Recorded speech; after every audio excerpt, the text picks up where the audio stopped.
Olá, tudo bem com você? Que a graça e a paz de nosso Senhor esteja em sua vida.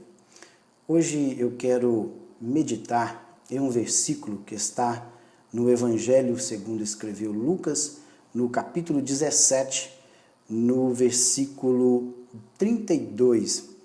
Este capítulo, a partir do versículo 20, ele fala sobre a vinda do reino de Deus.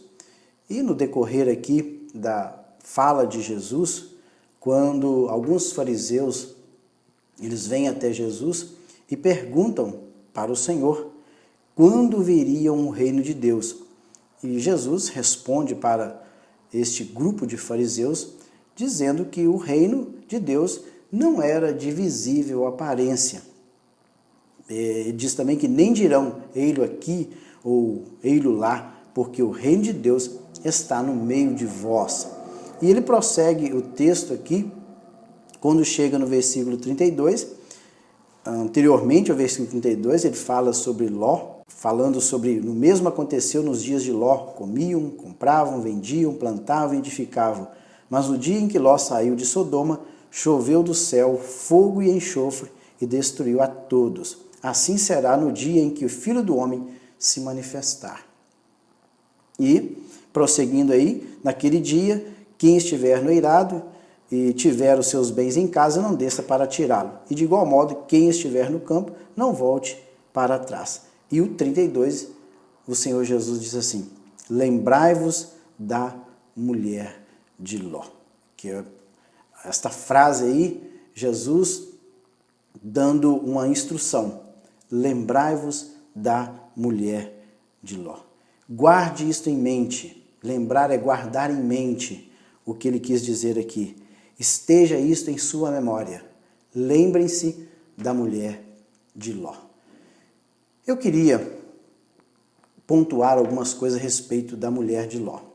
Pelo menos 3 coisas são interessantes nós falarmos a respeito da mulher de Ló. Primeiro, os privilégios religiosos dos quais a mulher de Ló ela desfrutou. Depois, o pecado que a mulher de Ló cometeu. E qual o castigo que Deus impôs sobre a mulher de Ló. Neste vídeo, eu vou ficar somente com os privilégios religiosos dos quais a mulher de Ló ela desfrutou. Eu quero falar sobre Riley. Em seu livro, ele diz o seguinte, que primeiro nós vamos, claro, falar sobre os privilégios que a mulher de Ló desfrutou. Então, a mulher de Ló, ela viveu nos dias de Abraão. A verdadeira religião salvadora naquela época em que Abraão, a mulher de Ló viveu, o próprio Ló, era rara na terra. Não havia Bíblias, não tinham ministros do Evangelho, claro, o Evangelho veio depois, não havia igrejas, não haviam folhetos, não haviam missionários. O conhecimento de Deus ele estava limitadíssimo a umas poucas famílias favorecidas. A maior parte dos moradores da terra estavam vivendo em trevas. Isso no período de Abraão.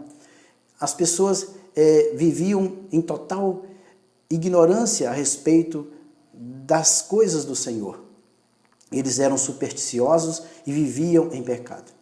Talvez nem mesmo um entre 100 tenha recebido o bom exemplo, uma companhia espiritual, um conhecimento completo e uma advertência clara, tanto quanto a mulher de Ló ela recebeu.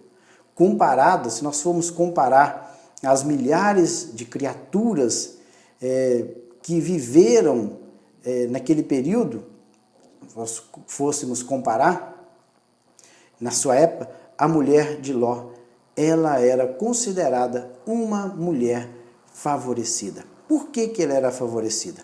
Ela tinha um marido piedoso. Através de seu casamento com Ló, Abraão, o pai da fé, era quem? O seu tio emprestado, porque Abraão era tio de Ló e a mulher de Ló, casada com ele, automaticamente tornou sobrinha de Abraão.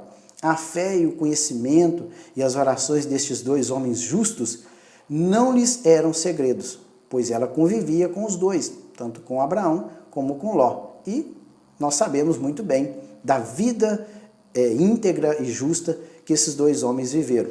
Pedro falou que Ló era justo, Abraão foi considerado amigo de Deus. Então podemos ver aí que esta mulher realmente ela era favorecida. Outra coisa, é impossível que ela tenha habitado em tenda com eles por um longo período sem saber que eles eram ou que a quem eles serviam. A religião não era apenas uma ocupação formal para eles. A fé era o princípio que regia a vida deles e a motivação principal de todas as suas ações. A mulher de Ló deve ter visto e conhecido tudo isso. Este não era um privilégio insignificante, significava muita coisa na vida dessa mulher. Quando Abraão recebeu as promessas pela primeira vez, a mulher de Ló, provavelmente ela estava lá. Quando ele edificou um altar à sua tenda entre Betel e Ai, é provavelmente também que ela estivesse lá. Quando seu marido foi levado cativo por Quedorlaomer e libertado através da intervenção de Deus, ela estava também lá. Quando Melquisedeque, rei de Salém, veio ao encontro de Abraão, ele trouxe pão e vinho, a mulher de Ló provavelmente estava lá. Quando os anjos chegaram a Sodoma e Gomorra e advertiram seu marido a fugir, ela os viu. Quando eles o tomaram pela mão e os guiaram para fora da cidade, ela estava lá, entre os que ajudaram a escapar. E esses não foram privilégios insignificantes na vida da mulher de Ló. Ainda assim, que efeito esses privilégios eles produziram no coração da esposa de Ló? Creio que nenhum, praticamente nada, a despeito de todas essas oportunidades e recursos da graça, a despeito de todas as advertências especiais e mensagens recebidas do céu, ela viveu e morreu ímpia, impenitente, incrédula e sem graça. Os olhos de seu entendimento nunca foram abertos, sua consciência nunca foi despertada e vivificada, sua vontade nunca foi trazida a um estado de obediência a Deus. Suas afeições nunca foram de fato colocadas nas coisas que são do alto. Ela mantinha aquela aparência de religião por causa do costume e não por causa do que sentia. Isto era um disfarce desgastado para agradar as pessoas com quem ela convivia, mas não provinha de nenhuma noção do seu real valor. Ela fazia o que os outros ao seu redor faziam. Ela se amoldou aos costumes de seu marido. Ela não fez nenhuma oposição à religião dele. Ela se entregou passivamente para seguir os passos dele. Mas, em todo esse tempo, os olhos de Deus, o seu coração estava em pecado. Então, diante de Deus, mesmo observando tudo isso, a religião do seu marido, o seu coração estava em pecado. O mundo estava em seu coração e o seu coração estava no mundo. Nesta condição foi que ela viveu e nesta condição foi que ela morreu. Em tudo isso há muito a ser aprendido.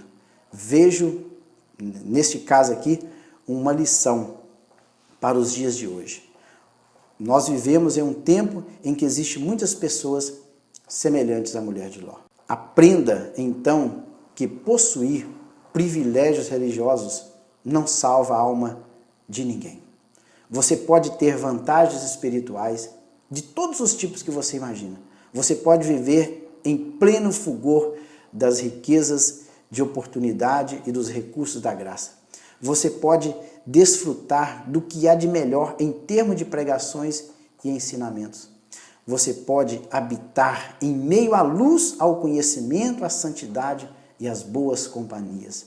Você pode conviver com tudo isso e ainda permanecer sem conversão. E no final, estar perdido para sempre. Eu ouço dizer que essa doutrina ela é muito dura, muito pesada. Sei que muitos imaginam que não precisam de nada, senão de privilégios religiosos para tornar esse cristão decidido. E não são os que deveriam ser presentes, mas argumentam que a sua situação é difícil e as suas dificuldades são muitas. Deles um marido piedoso, uma mulher piedosa, deles companhia piedosa ou um mestre piedoso, dele uma pregação do evangelho, dele privilégios, e só depois disso eles caminharão com Deus.